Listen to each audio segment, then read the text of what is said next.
Have you ever felt that your emotions are so intense, so dense, that they seem bigger than you? As if, no matter how hard you try to maintain control, something inside you always escapes. It escapes in the form of contained anger, silent anxiety, or even that emptiness that no one sees.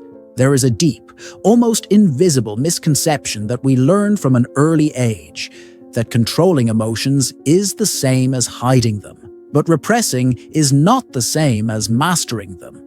And confusing these two paths has a high cost, a vibrational cost. It is like trying to create something beautiful with trembling hands. How can you expect peace if your heart is silently at war with itself? Napoleon Hill understood this long before the modern era tried to package everything under motivational labels. When he wrote that the mind that dominates its emotions is the only one capable of creating lasting wealth, he was not just talking about money. He was talking about a more subtle wealth, that of living aligned with a creative energy that only manifests itself when there is coherence between what you feel, what you think, and what you emanate. True prosperity, according to Hill, is not born of blind effort. It is born of a stable vibrational field, and that field is shaped by how we deal with our own internal states. There is a little-known story hidden behind the scenes of Napoleon Hill's journey, a story about Andrew Carnegie, the tycoon who became his mentor. Carnegie did not choose his successors based on intelligence, but on something rarer, emotional intelligence. He applied secret patience tests, observing how candidates reacted under pressure, under frustration, under silence. He knew that you do not build a legacy with someone who explodes inside at every challenge. This silent wisdom is what few realize. True leadership begins within. It begins when you feel something strongly, but choose to respond instead of react. When you do not master your emotion, your frequency becomes unstable. And everything in the universe is energy. Everything vibrates. Everything communicates through what you are feeling right now. This is why so many rituals, prayers, and affirmations do not work, because behind the beautiful words, there is a fragmented emotional field. Anxiety, fear, frustration. Nothing comes out of incoherence. Because incoherence is not just internal noise, it is vibrational noise. And the universe responds to frequency, not intention. But there is a way out, one that does not require denial, repression, or emotional perfection. This way out begins with a concept that integrates applied spirituality, emotional neuroscience, and vibrational self-discipline, proactive emotional awareness. It is not about being strong in the traditional sense. It is about being aware, about noticing your impulses before they make decisions for you, about recognizing the emotional waves and choosing how to surf them rather than being swallowed up by them. It is this awareness that transforms emotions into tools for intentional creation. Anger ceases to be destructive and becomes revealing. Sadness becomes a mirror, not an abyss. Anxiety becomes an unbalanced compass that can be realigned. When you learn to listen to your internal states with presence, you begin to participate in your reality with power. You begin to co-create with clarity. Start making the energy of your body, mind, and soul move together in the same direction with the same purpose. What you will hear in this video is a journey, not a class, not a lecture, not ordinary content. It is a vibrational journey, a dive into the emotional labyrinths that shape your life even when you don't realize it. And more than that, it is a reunion with a strength that has always been yours, but that perhaps until now you have tried to silence. Now breathe, because from now on, each word will be a key to unlock what has always been there, your ability to feel with awareness, live with presence, and manifest with intention. Anxiety, disguised as productivity, it creeps in quietly, almost like a virtue. It brings with it a false sense of urgency, a feeling that if you're not constantly moving, everything will fall apart. You get up and run. You plan your day, complete tasks, cross off appointments. But deep down, you feel like you're always late for something you can't name. This is anxiety disguised as efficiency, a restlessness that wears the cloak of productivity, but which in reality stems from a deep fear of not being enough. The high-performance culture, which celebrates constant doing, has taught us to measure value by pace. But movement is not synonymous with progress, and not all effort leads to manifestation. Often, excessive action is just a disguise for the inability to stay with what you feel. It's easier to run than to be silent. It's easier to resolve than to feel. It's easier to produce than to dive into the void. Behind this compulsion for activity is fear. The fear of failure, the fear of stopping, the fear of looking inside and not liking what you find, the fear that if the world stops spinning, you will have to face your own emotions without distractions. But this fear, if not faced, becomes a constant frequency of agitation, and everything that vibrates in agitation attracts more chaos, more confusion, more resistance. The body feels it. The heart races even when there is no danger. Shoulders feel heavy. The mind never switches off. And even after completing each task of the day, there is always that silent question that remains. Why do I still feel so empty? The truth is that as long as your emotion is vibrating in despair, even if silent, your reality will respond with blocks. Manifestation does not happen in unbridled doing. It happens in conscious feeling. It is the alignment between intention and frequency that opens doors. And anxiety, however disguised it may be, misaligns. That is why it is necessary to learn to distinguish. Not all movement is manifestation. Not all productivity is presence. Sometimes the soul is just asking for a break, a silence, a moment of reunion, a moment of truth. And it is in that moment that we begin to transform anxiety into wisdom. Because behind the rush there is a deep desire for something that has not yet been heard. And when you hear that desire, everything begins to change. The invisible error of repressing anger and fear. For a long time, we were taught to run away from the emotions that bother us. Anger was seen as dangerous, fear as weakness, and we learned, almost without realizing it, to hide what we feel, to put on a smile when our chest burns, to respond with kindness when our body screams, to move forward when everything inside us wants to stop. This emotional repression does not happen out of malice. It happens out of conditioning, for survival, for a sincere attempt to fit in, to not cause trouble, to be accepted. But emotions do not disappear when they are repressed. They hide, they accumulate, and one day they overflow, sometimes in the form of illness, sometimes in an impulsive gesture, sometimes in a sadness that has no name. When you deny anger, it turns into silent bitterness. When you stifle fear, it camouflages itself as excessive control. Repressing is not healing. Repressing is postponing. And everything that is postponed comes back with more force. Anger, when listened to consciously, reveals where your limits have been crossed. It points to what needs to be redone, repositioned, respected. It is the soul's alarm. Fear, on the other hand, is not the enemy of courage. It is its warning. It shows where you still feel small, exposed, vulnerable. It reveals the points that still need strengthening. Ignoring it is like covering your eyes when faced with an abyss. There is an ancient metaphor that says that mud is where the lily grows, that the densest mud is also the most fertile soil. The same is true of the emotions that we reject. They are where our unrecognized desires, our unhealed traumas, our forgotten dreams are hidden. Emotional mud holds sacred codes, and only those who have the courage to come into contact with discomfort without judgment can access these codes. When you repress an emotion, you lose a part of yourself. But when you welcome it with presence and awareness, it transforms. Anger becomes a creative force. Fear becomes clarity. And what was once shadow becomes transformed light. It's not about acting on impulse. It's about recognizing that everything you feel is trying to tell you something.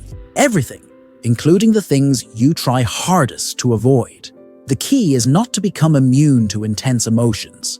It's about learning to listen to them without being dominated by them, to embrace them without clinging, to transmute them without losing yourself. Because when you stop fighting your emotions, You begin to cooperate with your own soul, and that's where true emotional freedom begins. The law of incoherent vibration. There is a silent paradox that lives within many spiritual seekers. It is when the intention is positive, clear, elevated, but the emotion that accompanies it vibrates in the opposite direction. You say you want abundance, but feel scarcity. You say you want love, but vibrate in rejection. You visualize a better future, but deep down, you fear nothing will change. This eternal contradiction is not a detail, it is the blockage, and it repeats itself every day, like a vibrational echo that silently sabotages what you want to manifest. Manifestation does not respond only to your rational mind. It responds to the frequency that your body emits right now, to your unspoken emotions, to the thoughts that you try to ignore, but that continue to pulsate beneath the affirmations. And this is why so many visualization techniques fail, because it is not what you think that creates. It is what you feel while thinking. The vibration is the real message. And if the message is incoherent, the universe responds with silence or confusion.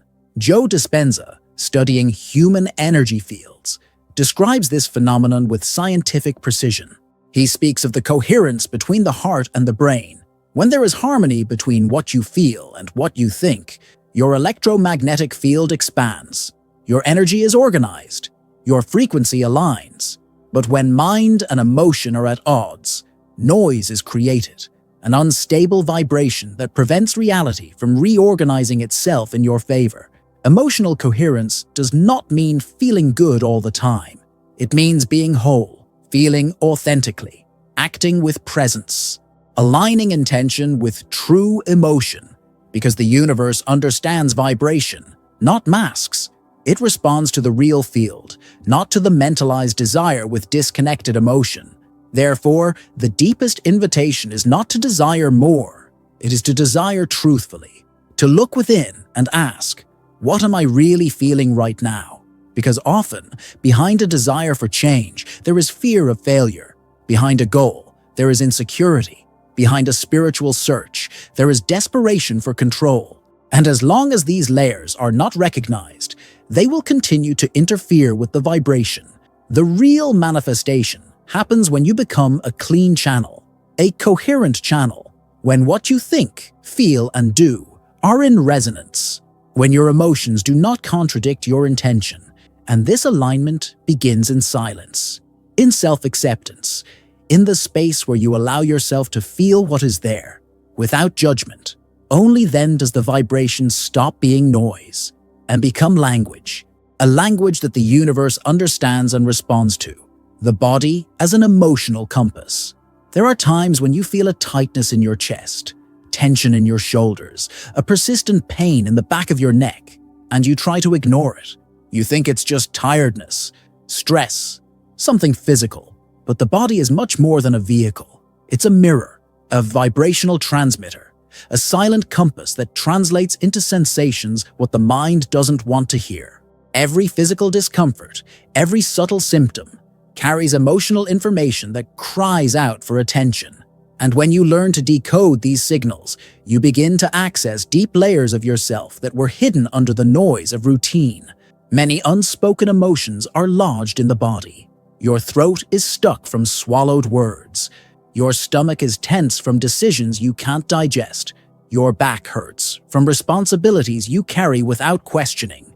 This isn't about superstition. It's about energetic perception. The body registers everything, and it speaks.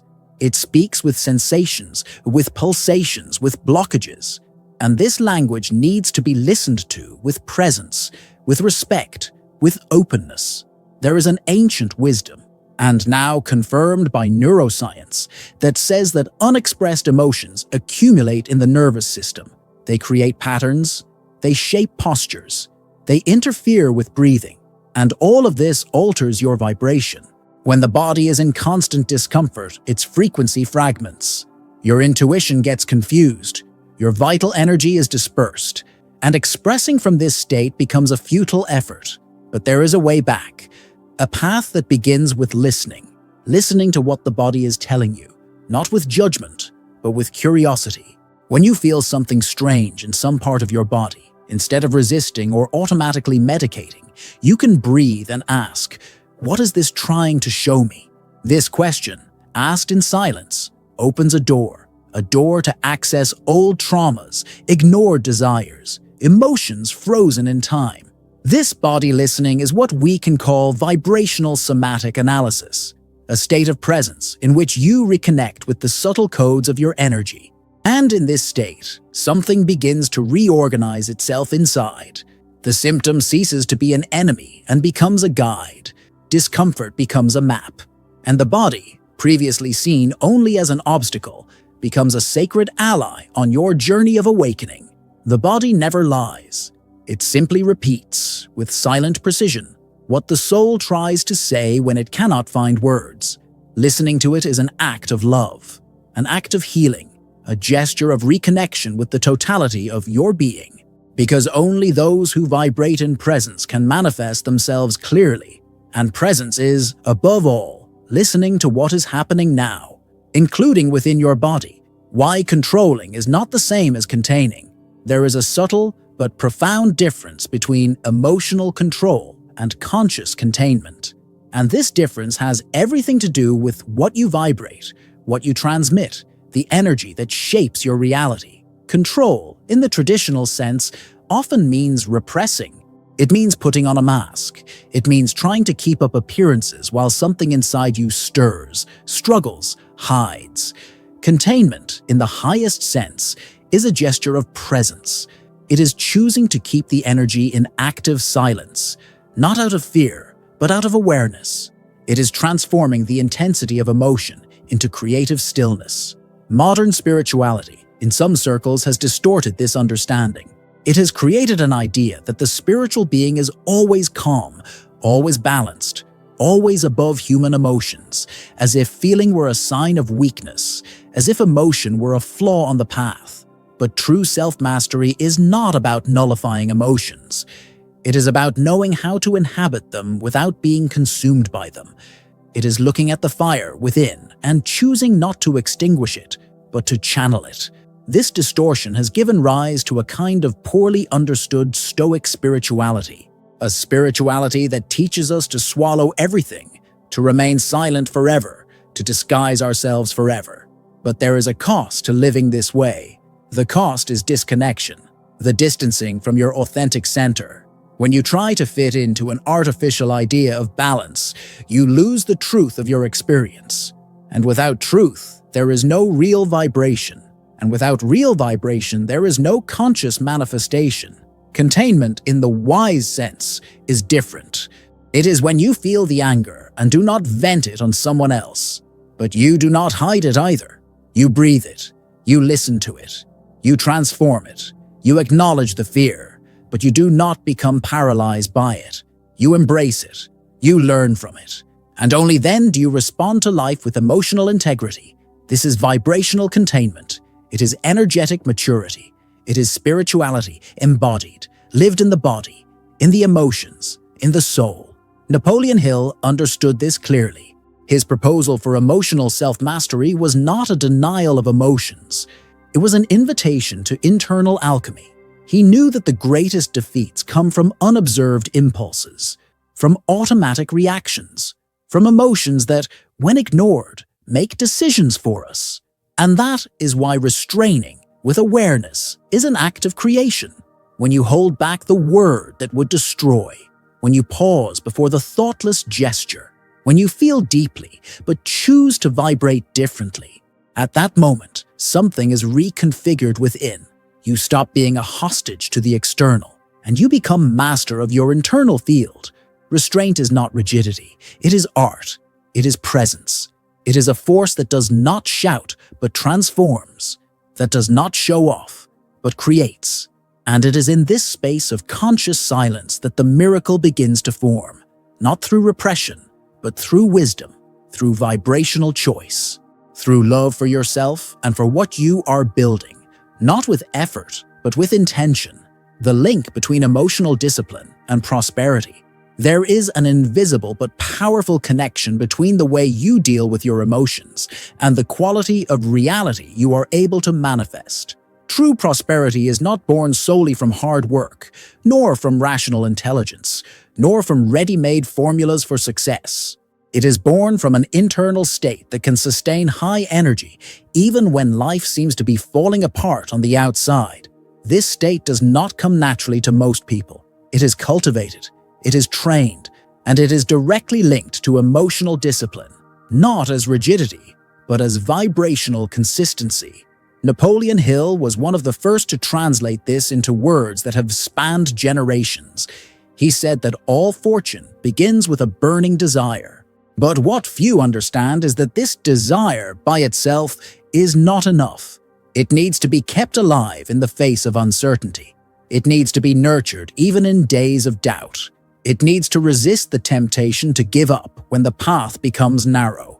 And this is only possible when there is a mind trained to withstand emotional pressure without collapsing. Emotional discipline is about maintaining frequency, not just focus. It means maintaining the vibration even when everything around you seems to contradict your intention.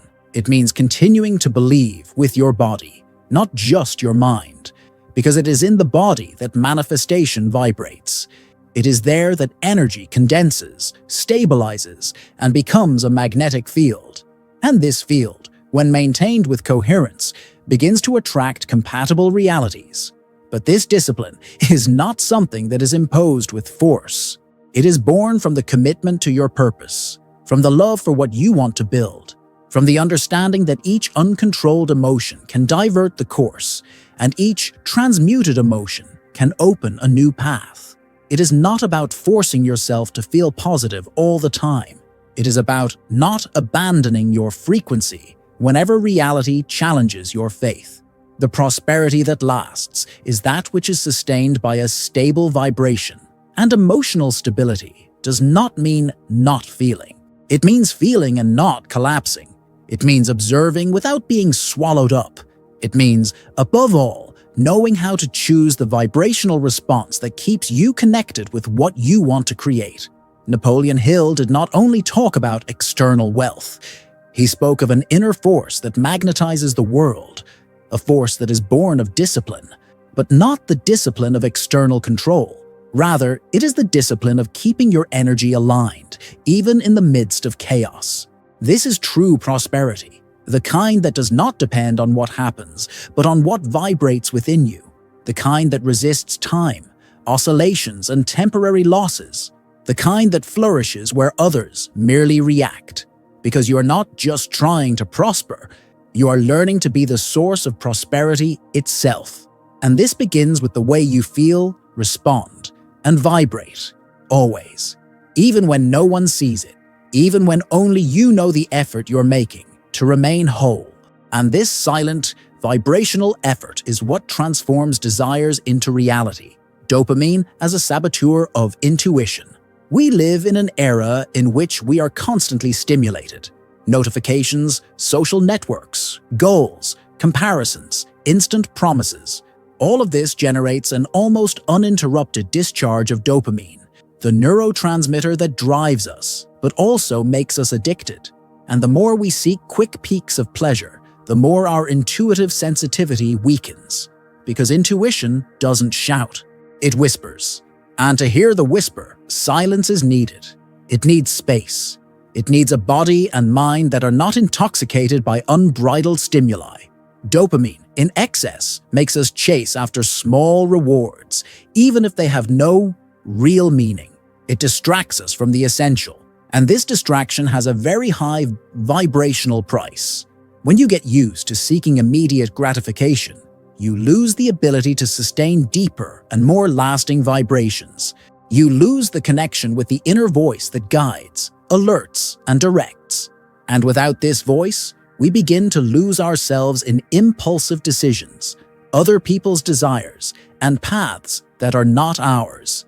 Dopaminergic imbalance creates an internal confusion between what is genuine desire and what is just learned impulse. You think you want something, but you are just repeating a pattern of stimulus and response. And in this cycle, intuition becomes a distant echo, a flash that can barely be recognized amidst the internal noise. That is why it is so common to feel lost even when you have so many options, because many of these options do not come from the soul, but from an addiction to stimulation. Science already recognizes that this excess dopamine is directly linked to symptoms of anxiety, irritation, difficulty concentrating, and chronic dissatisfaction. But there is something even more subtle. This excess blocks the continuous vibrational flow necessary to access states of spiritual clarity. Intuition is presence, and presence requires space, an internal space where feeling can emerge without haste, without distraction, without noise. Recovering this sensitivity is a process, a return to simplicity, to pause, to contact with nature, to intentional silence, the choice of not responding to every stimulus, of not seeking an answer outside, of not giving in to speed when the soul asks for depth. When you start to reduce the artificial peaks of pleasure, something starts to reorganize itself inside. The mind slows down, the body becomes quiet, and in the midst of this silence, you start to listen again. And what you hear does not come from logic. It comes from the field. It comes from the heart. It comes from a part of you that does not need proof, nor urgency, nor external validation. This part is your intuition, and it only blossoms when there is space for it to be felt, when the excess of dopamine gives way to vibrational constancy, when excitement gives way to stillness, when external stimulus gives way to internal wisdom. In this state, the world slows down, and your soul begins to guide, not with promises, but with direction, not with certainties, but with presence. And it is this presence that transforms the path, because those who listen to their intuition do not need to rush. They simply vibrate on the right path, even though this path is still revealing itself step by step. Active silence technique. There is an almost invisible force that reveals itself when everything around is silent. Not the silence of emptiness, but the silence of presence, of the conscious choice not to react, of not responding immediately, of pausing between impulse and action. This pause, however subtle it may seem, carries a transformative power. It is in this pause that the vibrational field is reorganized. It is in this pause that emotion is realigned with intention. It is in this pause that conscious creation begins to happen, not through effort, but through attunement. Active silence is not omission. It is not absence. It is a vibrational choice, a space that you create within yourself to observe before acting, to breathe before deciding, to feel before responding. In a world where everything is urgent, this type of silence becomes a portal to clarity, to alignment, to reconnection with what really matters. And it is precisely because it is so rare that it becomes so powerful. When you react automatically to every stimulus, you are operating from old patterns, emotional patterns that do not always correspond to what you want to create now. The reaction is quick, impulsive, often contaminated by past pain or future fears. The response, on the other hand, is born from awareness, from presence, from internal listening. And this difference between reacting and responding often defines the course of your reality. The technique of active silence is simple, but it requires practice. It is not just about shutting up. It is about silencing the field, about breathing and observing what is moving inside, about allowing the emotion to have space to express itself without being poured out, about perceiving what energy is driving the moment before delivering an action to the world. Because every action is a vibrational emission, and when it is born from silence, it carries with it a different power. Napoleon Hill understood the value of this pause. Although he did not use these terms, his life and his teachings indicated that great decisions were not born from haste. They were born from discernment, and discernment only manifests itself in states of conscious stillness. It is in this stillness that the mind reorganizes itself, that emotion settles, that the soul has space to express itself without noise. Silence, in this context, is not the absence of sound. It is full vibrational presence. Active silence is therefore a tool for realignment. It allows intention and emotion to reconnect before you move any energy into the world. It dissolves destructive impulses. It reveals the truth behind the agitation. It gives time for your field to expand, rather than collapse into instinctive reactions. It is in this silent space that consciousness rises. And the higher the consciousness, the more precise the manifestation. When you learn to inhabit active silence, you discover that it is not the noise of action that creates. It is the vibration with which that action is born.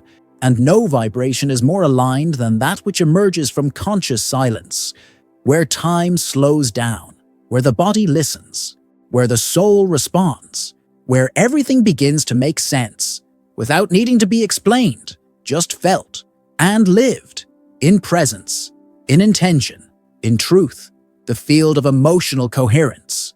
There is a subtle field that forms around each human being, an energetic field that carries memories, patterns, intentions, but above all, the emotions that vibrate most frequently. This field is not static. It pulsates, it communicates, it attracts.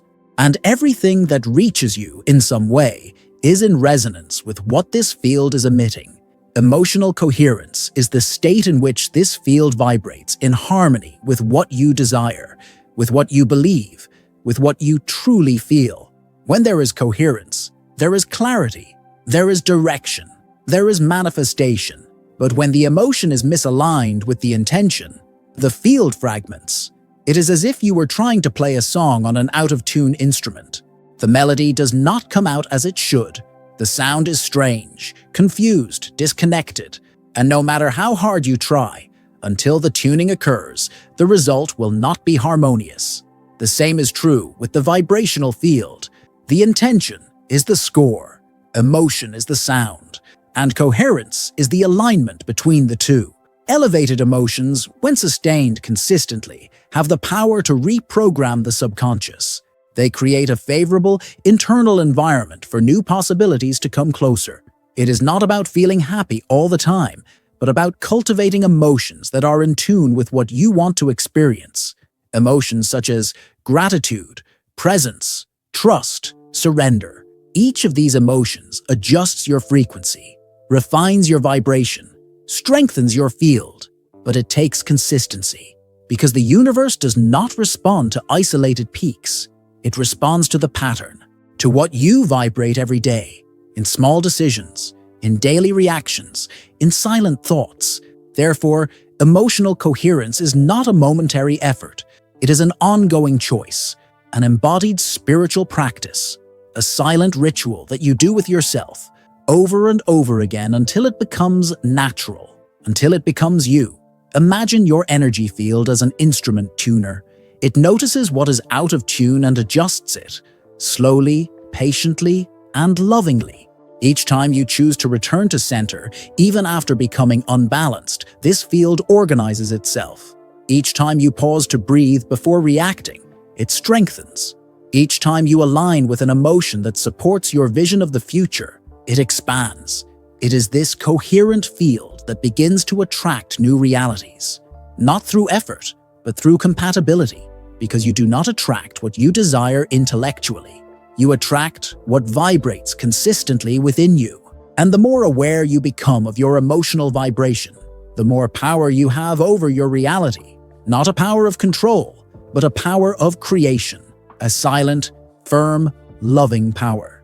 A power that arises from internal alignment and manifests itself externally as synchronicity, as flow, as a natural miracle. This is the field where everything transforms, where the mind, heart, and soul walk together, where reality ceases to be a coincidence and becomes a consequence of your most intimate vibration, the one that no one sees, but that the universe hears perfectly, the emotional mirror of decisions. Every choice you make carries a vibration, not just logic, not just a rational reason, but an emotion present at that exact moment you made the decision. And this emotion, even if silent, even if unconscious, is what shapes the energy field behind your decisions. Many times, we think we have made a clear decision, but in fact, it was fear that chose for us.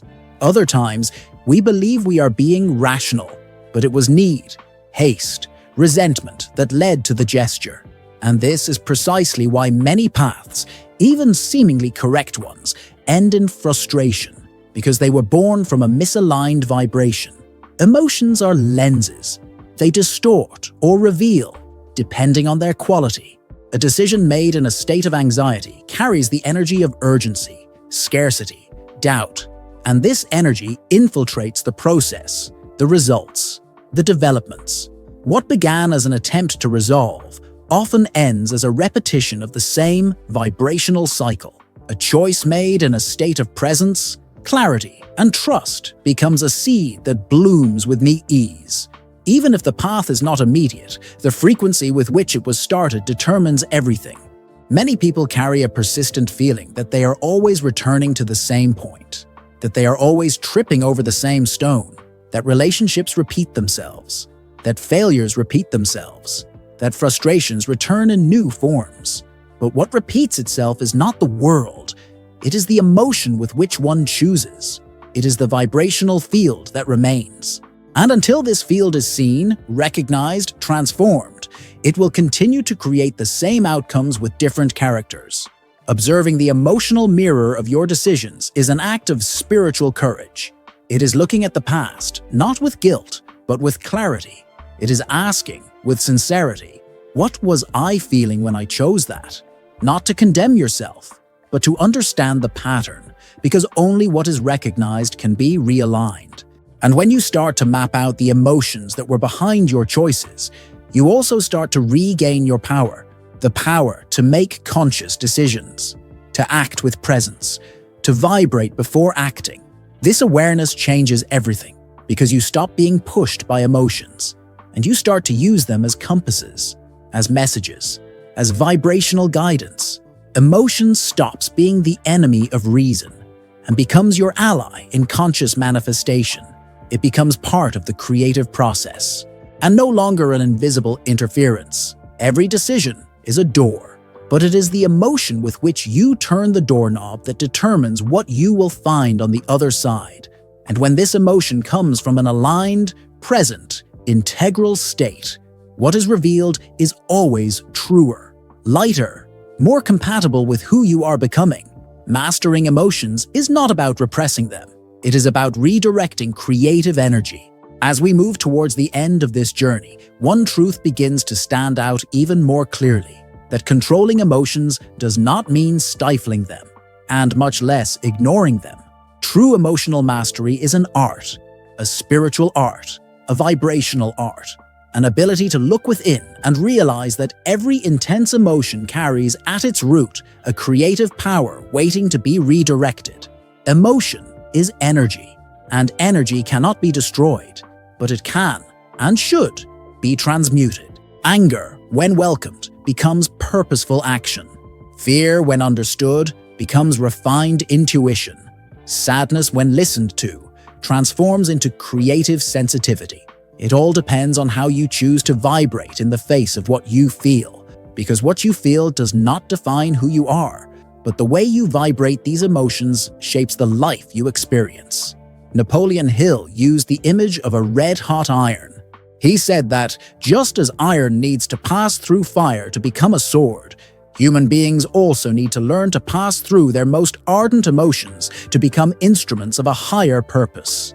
It is not about eliminating the fire, but about learning to channel this inner heat towards that which builds, transforms, and manifests. Neville Goddard, in turn, brought another profound key. Emotion is the engine of creative imagination. It is not enough to imagine. You need to feel as if it were real, vibrate as if it already existed, and it is this emotion aligned with vision that gives form to the invisible, that transforms desire into reality, that takes creation out of the mental field and anchors it in the field of vibration. Everything you have heard so far is a spiral of awakening, of awareness, of reconnection with your true source of power, a power that does not shout, that does not impose, that does not dominate through fear, but that creates in silence, in presence, in vibrational integrity. The path is not about becoming someone who does not feel, but about becoming someone who knows how to feel with awareness, That recognizes what emerges and chooses what it emits. That transforms each emotion into a language of creation, into a channel of manifestation, into an instrument of evolution. If your soul has been touched by these words, you are no longer the same as when you began, because true awakening does not happen with great revelations. It happens with small understandings that change everything inside. And this silent change is the beginning of a new frequency, a frequency where you stop reacting to life and start creating it with intention. If something inside you has gone silent during this journey, don't ignore it. This silence is not emptiness. It is presence. It is open ground. It is the space where something new can finally be born. Because when you hear truths that your soul already knew, but your mind still didn't have the words to name, something begins to reorganize itself. Not like magic, but like realignment, as if an internal thread, long disconnected, once again conducts energy between you and that which you came to manifest. Each part of this path has brought you back to yourself, to a place where emotion is not a problem, it is power, where the body is not an obstacle, it is a compass, where silence is not absence, it is a channel, where control is not repression, it is direction, where manifestation is not an empty promise, it is a vibrational consequence of who you become when you learn to feel with presence. You are closer now, closer to yourself, closer to a vibration that does not depend on applause, nor on immediate results, nor on external confirmation, because true manifestation does not happen when everything around you changes. It happens when your energy becomes your new home, your new frequency, your new point of origin. May you continue to walk with this awareness. May you transform emotion into creation, silence into direction, pause into power. May you remember every day that the world responds to your most intimate vibration, and that you, even in moments of doubt, continue to be a field of living possibilities, ready to create, ready to begin again, ready to transform. If what you felt here touched something true, take this vibration with you, not as a teaching, but as a seed. And every time you breathe with awareness, feel with presence, and act with truth, this seed will blossom, silently, unmistakably, vibrationally, in you, and from you, in the world.